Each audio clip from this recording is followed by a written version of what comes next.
What's up, Ellie?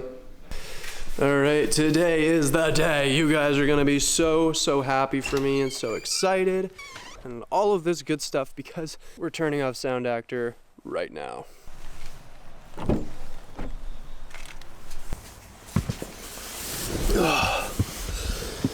Alright.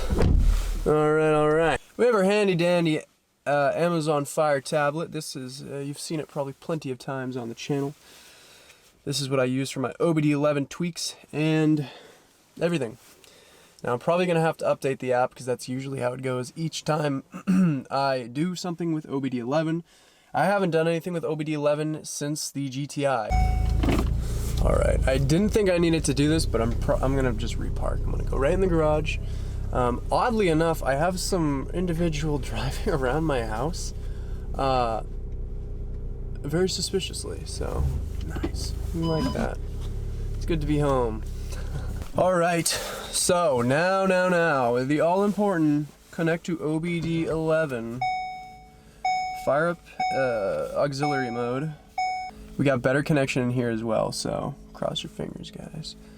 I think for the point of this video, I'm gonna even do a scan on the car, just because it does not hurt. All right, let's see if we get anything, because the internet connection's still pretty spotty.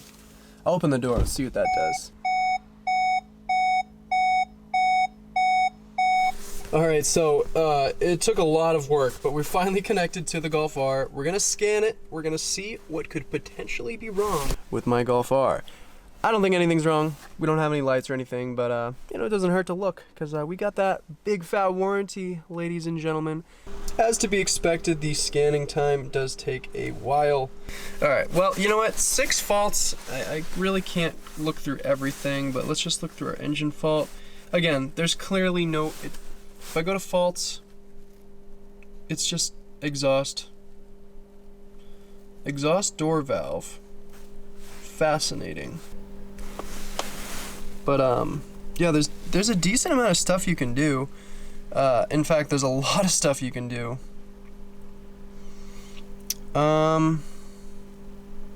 Off-road mode, we're gonna have to definitely do that. I have winter tires coming on to the Golf R very shortly with winter wheels, and so we'll definitely have to do some off-roading for sure. This is something I'm really considering doing. Quite frankly, I do want to try this, so maybe I will just do the exhaust deactivate. Oh wait, no, I might just do off. Alright, so we'll try off. We're going to disable the valves and we're going to see what that will do.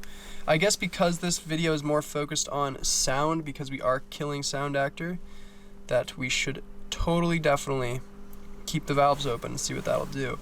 Now you guys seeing it first, off, completely off. Hold down to change the value, working, success. And just like that, ladies and gentlemen, we have a louder Golf R in a good way.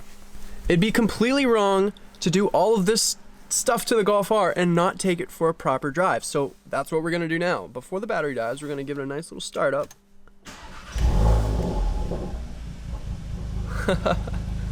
Now, it'll be wicked interesting to see. I'm sure they don't work because I did obviously deactivate the function, but it'll be interesting to see if the valves will close if I just shut them off. Now, something you guys probably are gonna, I'm trying to do my best to explain what this problem is that I'm having with my valves, and it's not the Remus, it's actually Volkswagen, is this concern that I have, and this kind of annoying problem, is the fact that when I put the car in reverse and I, you know, back it up, for some reason it opens and closes the valves, and that's extremely annoying. Now, one thing I can definitely tell is now that I have started up the car, the valves are still open. Usually, even in race mode, when I start up the car, it will shut off the valves, and I just need to put it in race mode again to open them. But if I go to, yeah, the valves are completely deactivated, so now it's just full on. Oh my god, it's pretty loud, not gonna lie. I might need to do this until I get an actual exhaust remote. When I put it in reverse, all it does is this on off, like open close, and I I can't explain what it is. If one of you guys can explain to me what it is, please let me know. It's not the Remus. I had one gentleman tell me that they had a similar issue with just the way this factory valve function works. So it's gonna be interesting driving with this thing with Sound Actor off. So actually I'm gonna put it in full race mode. And already, I'm liking it. I'm liking it. Not much has changed, but I like.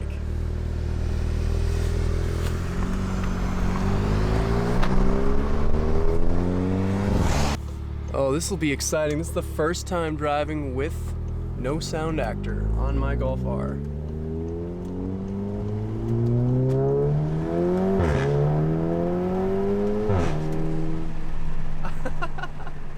That is so awesome. It sounds amazing. It's just pure exhaust now. That is a big fan of that. And you guys are probably gonna be a big fan too, because now you won't have to complain about the fake sound. And I don't blame you. It was kind of intrusive with the Remus.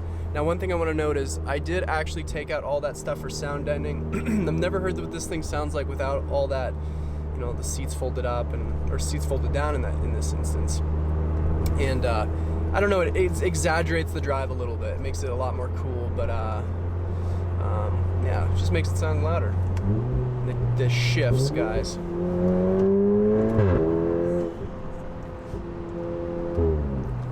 This car is hilarious. I love it. So yeah, if you guys, I guess if you guys have a very loud exhaust, in my opinion, there's really no need for Sound Actor. So look into disabling it if you really want to. It's for sure worth it.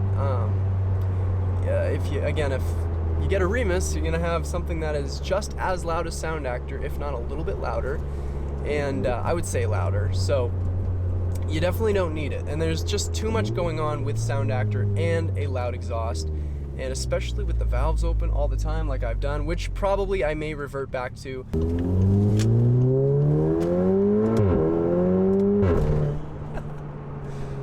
Oh my god, guys, best decision ever turning off Sound Actor.